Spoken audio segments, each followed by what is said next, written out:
गिरधर गोपाल दूसरो न कोई, दूसरो न कोई। भाई छोड़या बंधु छोड़या, छोड़या जग सु। साधुअन संग बैठ बैठ, साधुअन संग बैठ बैठ, लोक लाज खोई रे। मेरे तो गिरधर गोपाल दूसरो न कोई, दूसरो न कोई। तो सबसे पहले भक्ति में विश्वास जगाओ ठाकुर जी के प्रति, और वह विश्वास सामान्य नहीं, इतना अटूट होना चाहिए ठाकुर जी के प्रति कि मेरे संग जो हो रहा है, गिरते गिरते चलते चलते गिर गए, नाक में लग गई तो भी ठाकुर जी विश्वास रखो कुछ अच्छा ही होना है, इसलिए नाक टूटी है मेरी। इतना भरोसा रखो ठाकुर जी पे। करोड़ों का कोई मुनाफा होने वाला था, वर्षों से प्रतीक्षा कर रहे थे, तब जाकर के कुछ करोड़ों की संपत्ति आने वाली थी, पर किसी कारण से छूट गई। समझ जाना ठाकुर जी शायद हमारे घर को लंका नहीं बनाना चाह रहे थे, इसीलिए नहीं आई। जिससे बहुत प्रेम करते हैं उसके लिए माता जी से लड़ लिए, पिताजी से लड़ लिए, भाइयों से लड़ लिए, जन्म कुंडलियां दिखवा ली, फिर भी विवाह नहीं हो पाया। समझ जाना ठाकुर जी पहले ही चाह रहे थे या तो बढ़िया आवेगी भैया जीवन में, या तो बढ़िया आवेगो, या कि काजे इतनो मत रोवे। हर चीज में ठाकुर जी की कृपा मानो, यह विश्वास अटूट चित्त में लाओ। तो भक्ति की प्रथम धारा विश्वास।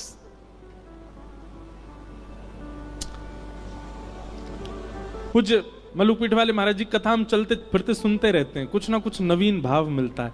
आप एक दिन कथा में श्री मलुकदास जी का चरित्र बता रहे थे, और उस चरित्र में एक बहुत सुंदर कथा सुनाई, बहुत ध्यान से सुनना। महाराज जी सुना रहे थे कि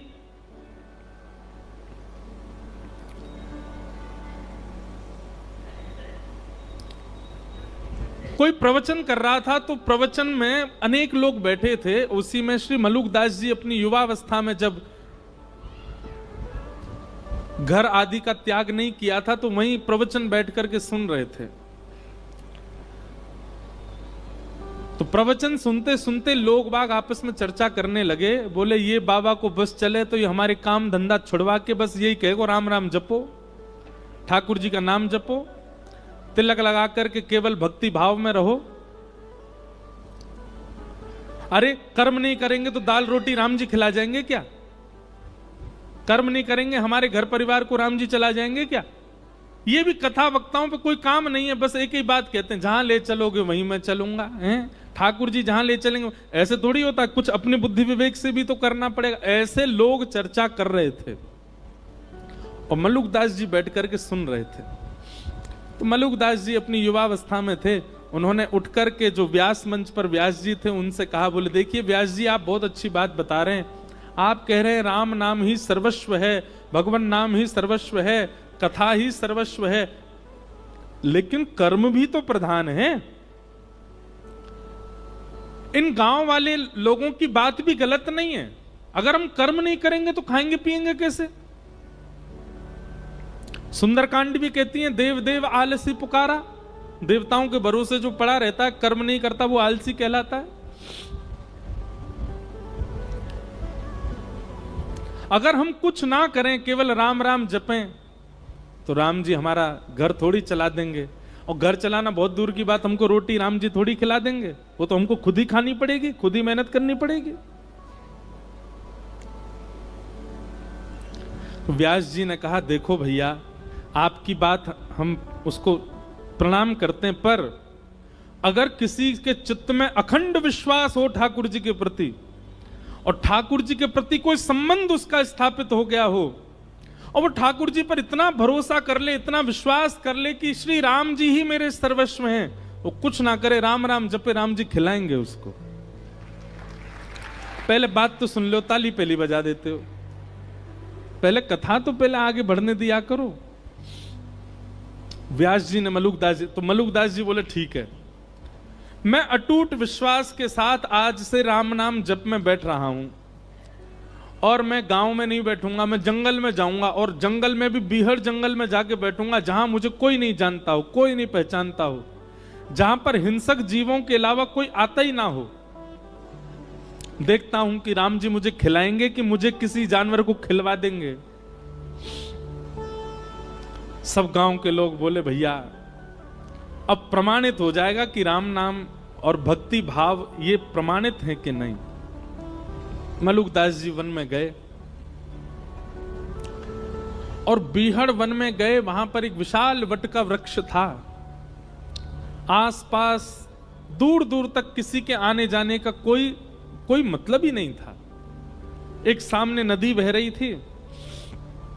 मलुकदास जी बोले यहां कोई नहीं आएगा, यहीं बैठ जाता हूं।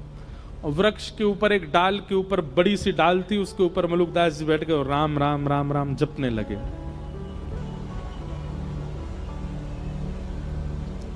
आप राम नाम का जप कर रहे थे, मन में अनंत विश्वास था राम जी के प्रति कि श्री राम जी सब भक्तों पर अनुग्रह करते हैं, मुझे भी श्री राम जी अनुग्रहित करेंगे। इस विश्वास के साथ राम नाम जपने लगे। आपका राम नाम जप चल रहा था, घंटों तक राम नाम जप चलता रहा। तभी कुछ यात्री घोड़ा पे बैठ करके वहां से निकलने लगे। आप लोगों ने विचार किया ये स्थान तो बहुत बढ़िया है, बढ़िया नदी भी बह रही है और यहां दूर दूर तक कोई है भी नहीं, यहीं स्नान करते हैं और फिर बढ़िया जो भोजन लेके आए यहीं पाएंगे प्रेम से। यात्री जन अपने घोड़े से उतर गए, नदी में स्नान आदि करके जैसे ही अपना भोजन आदि सब उन्होंने खोला, इतने में ही डाकू और डकैतों ने वहां आने लगे। उनके घोड़ों की नालों की आवाज आने लगी। तो जितने यात्री थे उन सब ने विचार किया, बोले भैया बड़े बड़े डाकू आ रहे हैं, ये सब हमको मार देंगे, सब हमारा सर्वनाश, जल्दी भागो यहां से। सारे यात्री अपना भोजन पानी वहीं छोड़ छाड़ करके भाग गए। डाकू आए, डाकुओं ने आकर के देखा कि महाराज सुंदर सुंदर रबड़ी, सुंदर मिष्ठान, सुंदर 56 भोग और रोटी आदि सब वहां खुली रखी है। डाकू के साथ जितने लोग थे सबने कहा सरदार जी आज तो कुछ बनाना ही नहीं पड़ेगा, आज तो देखो ठाकुर जी ने बढ़िया व्यवस्था करी है, 56 भोग यहीं लगे लगाए मिल गए हम लोगों को। अब तो आज तो यहीं रोटी पाएंगे, यहीं लड्डू उड़ाएंगे, यहीं प्रेम से रबड़ी पाएंगे और इसी से ही आनंद होएगा आज तो। इतने में सब टूट पड़े भोजन पर, सब उठाने लगे रोटियां और सब्जियां सब डालने लगे, अपने हाथ में पकवान लेने लगे। जो सरदार मुखिया था डाकुओं का, थोड़ी देर इधर उधर देखने लगा, बोले रुको रुको रुको अभी मत पाना। इस विहंगम जंगल, बिहड़ जंगल में नदी के तट पर इतने 56 भोग मिलना, पहली बात तो इसमें यह सत्य है कि भगवान ने कोई अनुग्रह करके हमारे लिए व्यवस्था करवा दी। लेकिन दूसरी बात एक और हो सकती है, क्या हमको कम से कम 5 राज्यों के राजा ढूंढ रहे हैं। कहीं ऐसा तो नहीं उन लोगों को हमारा यहां आना पता हो और ये सारे व्यंजनों में विष डाल करके उन्होंने यहां पर ये व्यंजन रख दिए हों, और कहीं हमने ये पाए और हम पाकर के विष के नशे में आ गए, मूर्छित हो गए, मृत्यु हो गई, तो वो 5 राज्यों के राजा जो हमको ढूंढ रहे हैं वो हमको ले जाएंगे यहां से, उनका तो काम हो जाएगा, कोई नहीं खाएगा, नीचे रखो इसको।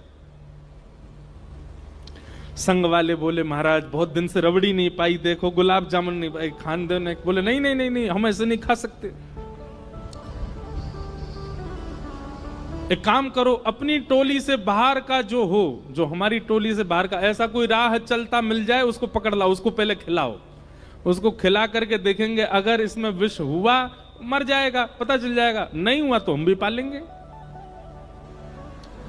सब ढूंढने लगे लेकिन दूर दूर तक तो जंगल कुछ मिले ही नहीं। तभी सरदार की नजर गई, पेड़ के ऊपर श्री मलुकदास जी बैठे थे, राम राम राम राम राम राम जप रहे थे। तुरंत उसने, अरे देखो ये बैठा अब ऊपर भगत, इसी नहीं विष मिला करके सारा भोजन नीचे, पकड़ के लाओ उसको नीचे। ऊपर चढ़ गए, मलुकदास जी को पकड़ के नीचे ले आए। मलुकदास जी बोले भैया क्या कर रहे हो? बोले हाथ पांव बांधो इसके। और हाथ पांव बांध करके इसको सारा भोजन खिलाओ। मलुकदास जी मनी मन विचार कर रहे थे, मैंने तो कहा था राम जी खिलाने आएंगे, पर ये तो डांकू खिलाने आया। मलुकदास जी ने मुंह बंद कर लिया, मैं नहीं खाऊंगा, मैंने। तभी सरदार उतरा अपने घोड़े पे से, और मलुकदास जी का मुंह इतनी जोर से पकड़ा, बोले खाएगा कैसे नहीं, ठूस ठूस के खिलाओ इसको। और सबरे लड्डू ले, गुलाब जामुन ले, रबड़ी ले, पकवान ले ले करके मलुकदास जी को खिलाए। मलुकदास जी के नेत्र सजल हो गए, बोले जय हो राघव जी, जय हो मेरे राम जी। मैंने आपसे क्या प्रार्थना की? मैंने कहा था कि नाथ राम राम जपने से यदि राम जी भोजन करा जाएंगे तो मैं मान जाऊंगा कि भजन में बल है। आप भोजन दूर, आप तो पकवान पवा रहे हो मुझको, और पकवान भी इतने विहंगम जंगल में कैसी योजना बना करके, क्या कृपा करके आप सब व्यवस्था मेरे लिए कर रहे हो नाथ। उस दिन श्री मलुकदास जी का निष्ठा हो गई, विश्वास हो गया नाम में, और उसी दिन बस निकल पड़े, श्री राम नाम के आश्रय पर ही निकल गए। और हमारे भारत भूमि को एक अद्भुत संत प्राप्त हुए, मलुकदास जी महाराज। और उन्होंने एक पद लिखा, बहुत पद हैं मलुकदास जी के, एक पद लिखा, भाई नाही बंधु नाही कुटुंब कबीलो नाही, ऐसो कोई मित्र नाही, जासो कछु लीजे, दीन बंधु दीनानाथ, मेरी सुध लीजे, दीन बंधु दीन। कहता मलुकदास छोड़ दे वीरानी आश, कहता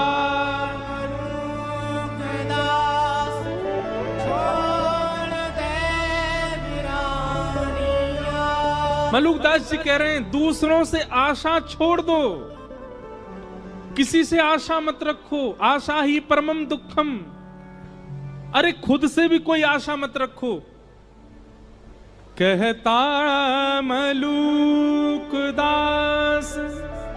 छोड़ दे वीरानी आश, कहता मलुकदास छोड़ दे वीरानी आश। तो फिर कहां जाएं किसी से आशा ना रखें तो? तब मलुकदास जी कहते हैं, साचो नाम तेरो दाता, साचो नाम तेरो दाता, साचो नाम तेरो दाता, साचो नाम तेरो दाता, और किसको लीजिए, दीन बंधु दीनानाथ, मेरी सुध लीजिए, दीन बंधु।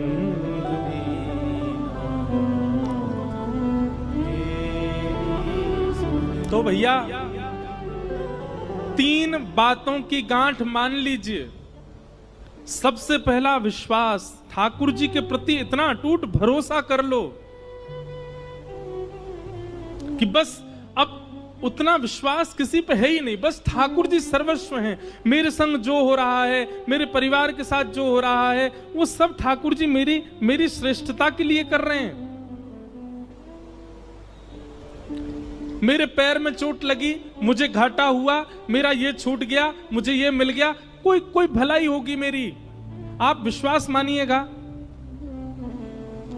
जिस दिन आप इतना विश्वास भरोसा ठाकुर जी पर कर लेते हैं ना, तो गलत और अच्छा ठाकुर जी नहीं करते हमारे साथ।